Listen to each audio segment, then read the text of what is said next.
Hoy probamos el nuevo Mazda CX-80, que es, por así decirlo, el batalla larga del CX-60 que se vende en Europa, y justo por debajo del CX-90 que se vende en Norteamérica. Mazda quiere que lo veas como un subpremium, una especie de BMW japonés, pero veremos si el interior está a la altura y el comportamiento dinámico. La parrilla es realmente impresionante, con su acabado metalizado ahumado y la rejilla en negro brillante.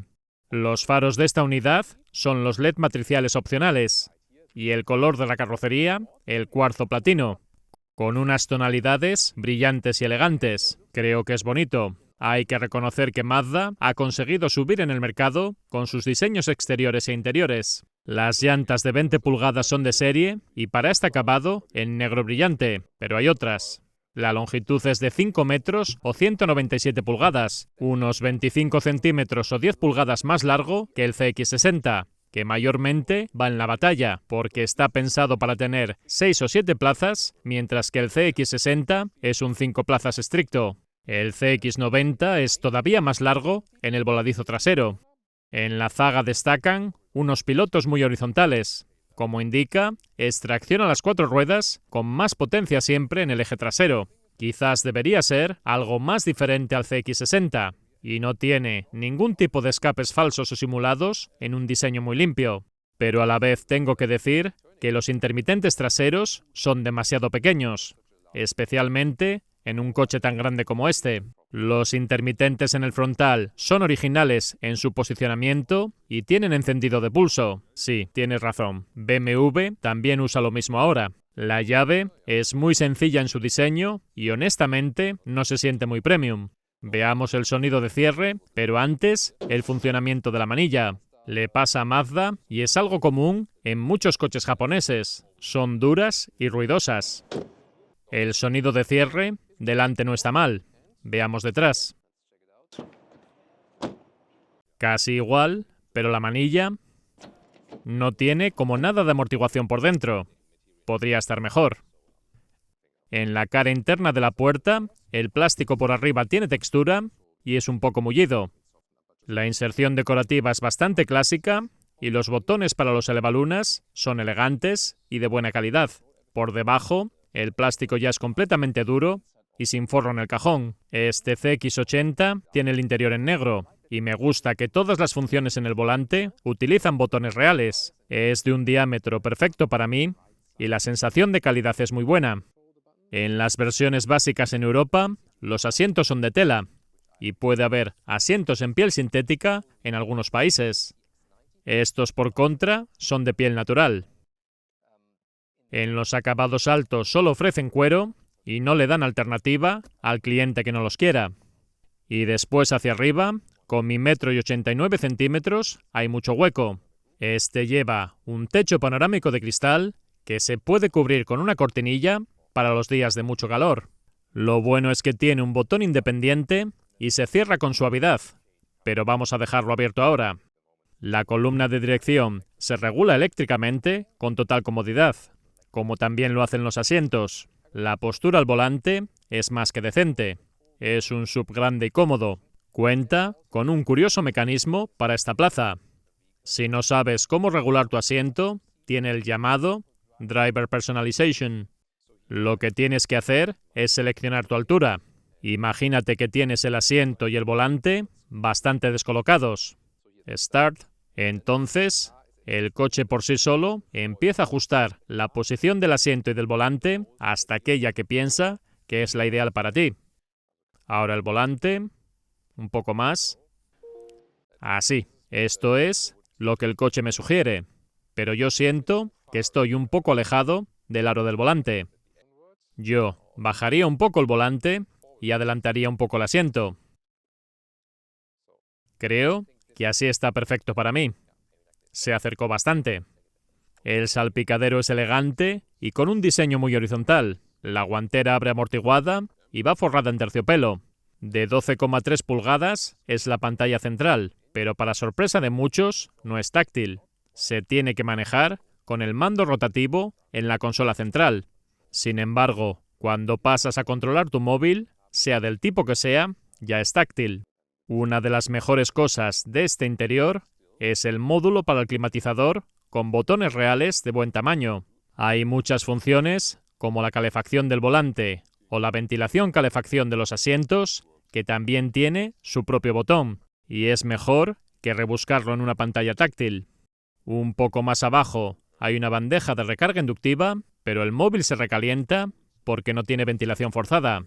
Los modos de conducción se cambian aquí, con un bonito botón metalizado, pero con un sonido cuestionable. Debajo de esta tapa hay 2 portabebidas adaptativos y la sensación de calidad es buena. Lo que no me gusta es el mecanismo de funcionamiento tipo escalera de la palanca de cambios. Creo que es demasiado complicado frente a un movimiento lineal. Parece un poco antiguo. Por último, el mando rotativo con el que se maneja el sistema de infoentretenimiento.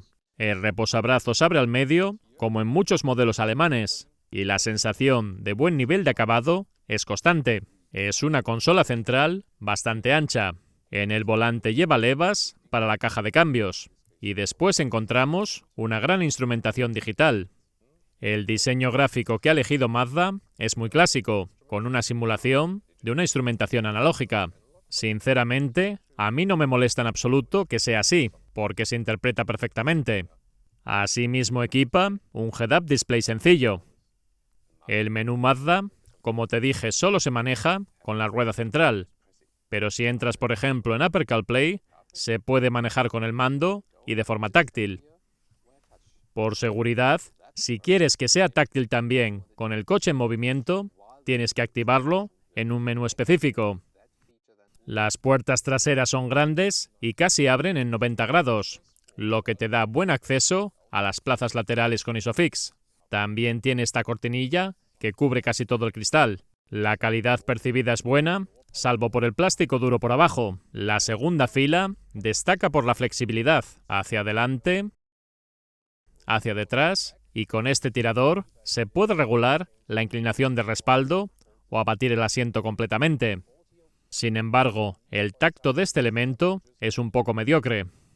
Si continuamos hacia el medio, se puede bajar el reposabrazos, que realmente se apoya sobre la banqueta, y tiene unos plásticos flexibles para sujetar los recipientes un poco. El confort de los asientos es muy decente. No hay mucho espacio para las piernas cuando yo voy conduciendo con mi 1,89 m, pero hacia el techo sí funciona bien, pese a este techo panorámico. Como puedes observar, la apertura del techo de cristal es mínima, así que en este caso quizás te quedas mejor con el techo de chapa de serie. Podrías regular la posición del banco si lo deseas, y encontramos un gran túnel central necesario para la tracción a las 4 ruedas. Hay un módulo para el climatizador e incluso las plazas laterales van calefactadas. También dispones de 2 USB-C de recarga. Y por supuesto está el tema del acceso a la tercera fila. Para eso, empezaríamos tirando de esta pieza y luego avanzaría todo el asiento. Ahora, para darte una información realista de cómo es la tercera fila, voy a regular la segunda de tal forma que todavía podría sentarme en ella. El mecanismo por sí mismo se para en un punto intermedio que favorece el espacio trasero, pero no deja casi sitio en la segunda fila. Cuando está regulado de forma que yo todavía podría viajar ahí, no hay nada de espacio en la tercera fila. No son para adultos altos. Hacia el techo no hay problema, es bastante alto, pero tendría que encogerme para sentarme, y además no hay anclajes ISOFIX. Así que la pregunta es ¿para quién está pensado este asiento? No puede ser tan pequeño como un niño, no puede ser un adulto, tiene que ser algo intermedio, que no sea muy alto. Han colocado detalles buenos, 2 portabebidas, una toma USB e incluso una salida de aire del climatizador, para el confort de estos pasajeros. Puede remolcar un máximo de 2.500 kilos, y veamos el maletero con un portón de accionamiento eléctrico. Veamos qué posibilidades ofrece. En primer lugar, detrás de la tercera fila de asientos, una maleta de cabina entra en vertical sin ningún problema. El ancho es de 110 centímetros o 44 pulgadas. La longitud se va a los 46 centímetros o 18 pulgadas. Si retiras la tercera fila de asientos, el volumen es de 690 litros, con una longitud de carga de 115 centímetros o 45 pulgadas. La altura también es bastante destacable, con 75 centímetros o 30 pulgadas. Lo que está bien resuelto es que en el doble fondo se puede guardar el cubreequipajes, pero esta pieza en particular va sin sujeción. De cualquier forma, creo que es fantástico que se pueda guardar ahí. La sorpresa te la llevas al intentar colocarlo en posición. Parece que no sirve, pero hay un secreto. Hay un botón, y cuando lo presionas, se extiende hacia los lados. Una vez fijado en ambos lados, puedes tirar de ella y meterlo en los carriles laterales. Abatir los respaldos desde aquí no es posible porque se alcanza este tirador, que es el de acceso a la tercera fila. Tienes que ir obligatoriamente a las puertas laterales. Para abatir tienes que utilizar la palanca que está en el lateral de la banqueta, y entonces ya quedan enrasados. La longitud total llega hasta nada menos que 2 metros o 79 pulgadas. El precio del CX80 es bastante competitivo, pero también tiene detalles menos cuidados, como este tapizado, o en la segunda fila de asientos también. Puede que no te importe, porque en realidad cuesta casi la mitad que un BMW equivalente.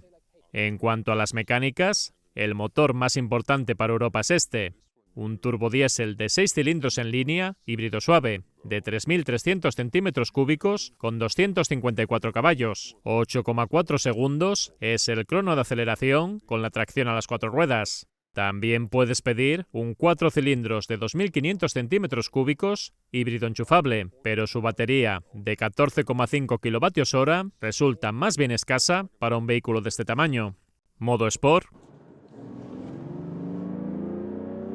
Blop. Eso fueron de 45 a 80 km por hora. Buena respuesta de este 6 cilindros. Conducir un Mazda de 6 cilindros es bastante inusual en Europa. Lo llevan vendiendo desde hace poco tiempo. Cuando empiezas a conducir este diésel, se oye el típico sonido diésel, y en cierta medida parece un motor de la vieja escuela. El efecto es mucho más importante cuando estás parado o conduciendo despacio. Cuando ya vas por autopista, se disimula un poco con el resto de los sonidos y no es una gran pega.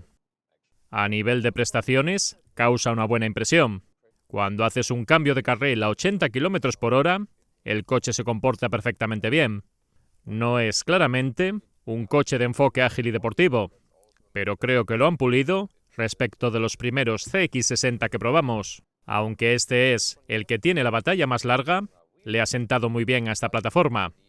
Le da más calma al vehículo gracias a su batalla más larga, pero a la vez no me parece que tenga un efecto muy negativo en la agilidad de conducción. El factor más importante en este vehículo será si eliges la mecánica de combustión pura o la híbrida enchufable. En la prueba con el CX60, el efecto del peso añadido y sobre todo las transiciones entre los diferentes modos de conducción eran cosas que no estaban del todo perfectas. Yo personalmente elegiría antes el diésel o el motor turbo de gasolina. Algo muy característico de este coche es que tiene muchos pitidos y avisos de los diferentes sistemas. Íbamos en el modo Sport y si pasamos al modo normal, ahorras combustible porque las revoluciones van más bajas. Otra vez hay algo que pita o avisa. Voy a hacer una aceleración desde parado.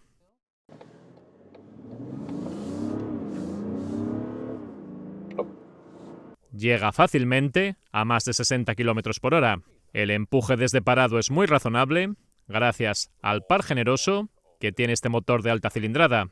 Además envía más potencia al eje trasero en este sistema de tracción a las 4 ruedas clásico. Al mismo tiempo, la dirección ni se inmutó. Fíjate qué cosa más curiosa. Una fila de al menos 10 Audi Q6 e-tron. El crono de 8,4 segundos no suena mucho sobre el papel. Aquí vienen más Audis. Qué cosa más curiosa. Deben ser al menos unas 20 unidades.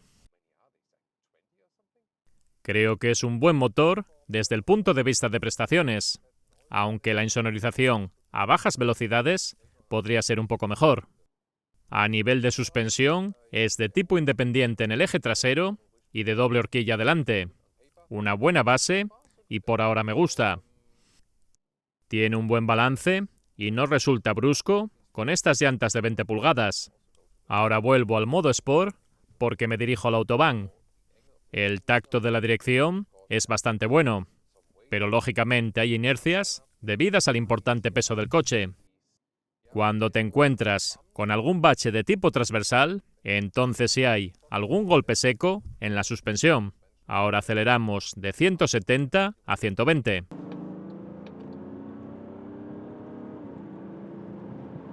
Blop, llegamos. Sí, las prestaciones están bien y el sonido se desvanece. Este pavimento no está perfecto y se notan las imperfecciones. Aquí es donde esta suspensión se queda corta respecto de una adaptativa o neumática. En este aspecto es inferior a sus competidores directos premium. No es mala, pero filtra peor los baches que en otros modelos. El cambio de carril a esta velocidad viene acompañado de algo de agitación. Es un coche grande y pesado, pero se nota que la suspensión está tarada bastante blanda y a la vez no filtra los baches del firme. Así que diría que no está bien ajustada. Pero hay que tener en cuenta el precio. Si consideras el precio de entrada de este vehículo, es muy bueno. Solo cuando lo comparas por tamaño con coches equivalentes alemanes, entonces sí hay muchas diferencias. Y es donde se va el dinero de la diferencia de precio. Los principales ruidos que notas son más de rodadura que contra el viento. Es bastante silencioso en la zona de la cabeza. Es algo que Mazda controla muy bien en sus últimos modelos. Aceleramos a fondo desde 120. Adelante.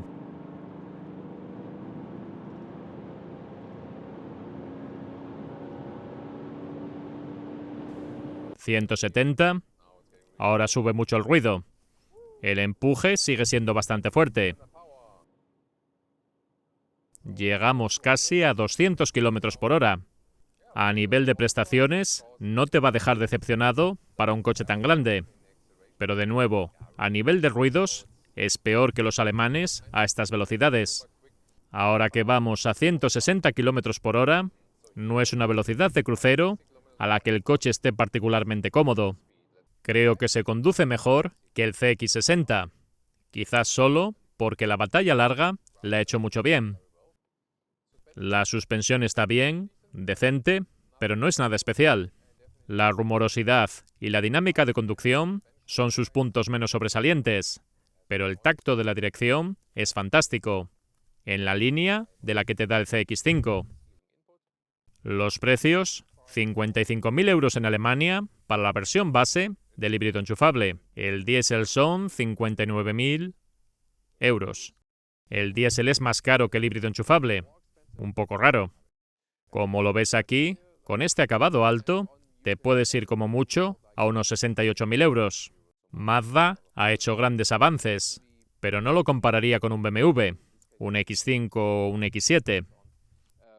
Creo que hay demasiados detalles que le faltan para ser realmente premium, pero a la vez pagas mucho menos dinero por ellos.